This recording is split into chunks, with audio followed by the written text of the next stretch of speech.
2 weeks after I became Tanty Rosie's apprentice, we were visited by a very old woman who was wrapped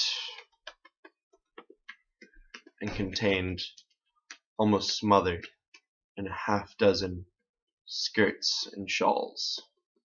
Tanty Rosie, pronounced Rosie, said that she could see the woman's name, Hannah Kemhuff, written in the air.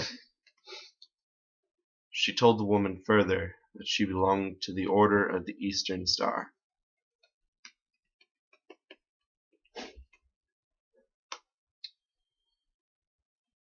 The woman was amazed, and I was too, though I learned later that Tanty Rosie held extensive files on almost everybody in the country in long cardboard boxes that she kept in long cardboard boxes under her bed. Mrs. Kemhuff quickly asked Tanty Rosie what else she could tell her.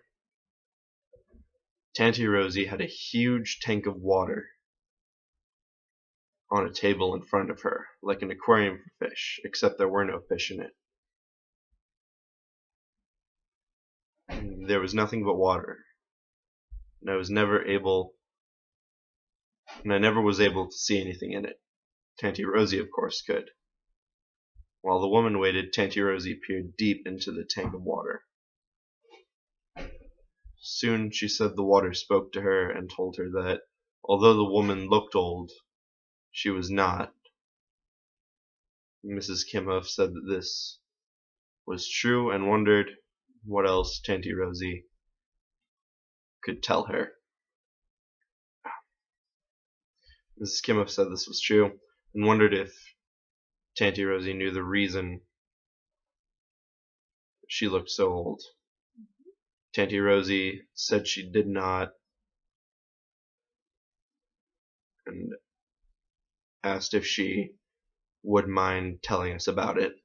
At first, Mrs. Kemhuff didn't want me there. At first,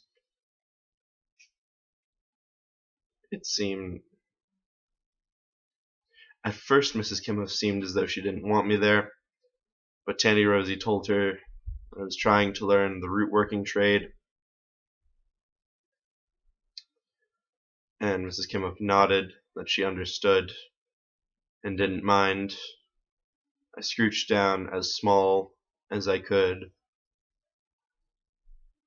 on a corner of Tanty Rosie's table, smiling at her so she wouldn't be embarrassed or afraid. It was during the Depression she began shifting in her seat and adjusting the shawls. She had so many shawls, her back appeared to be humped. Of course, said Tanty Rosie. You were young and pretty. How did you know that? Exclaimed Mrs. Kemhuff. And that is true. I had already been married 5 years and had 4 small children, a husband with a wandering eye, but since I married young, why, you were little more than a child, said Tanty Rosie.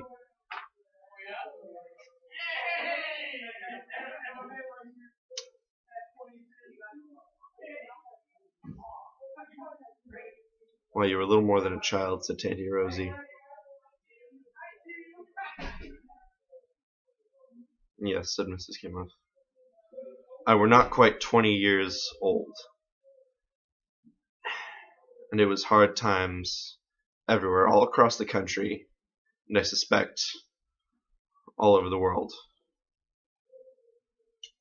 Of course, no one had television in those days, so we didn't know.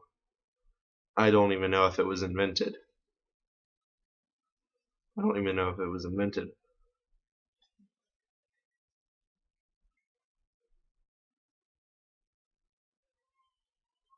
We had a radio, but we had a radio before the Depression, which my husband won in a poker game. But we sold that somewhere along the line to buy a meal.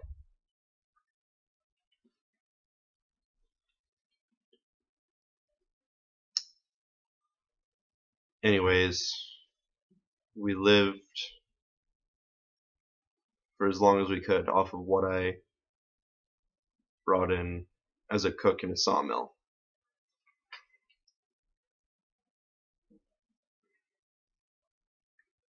I cooked cabbage and corn po for 20 men for $2 a week. But then the mill closed down, and my husband had already been out of work for some time. We were on the point of starvation.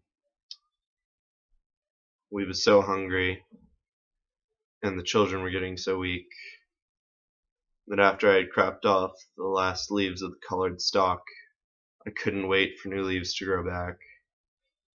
So I dug out the collard, roots and all. And after we ate that, there was nothing else.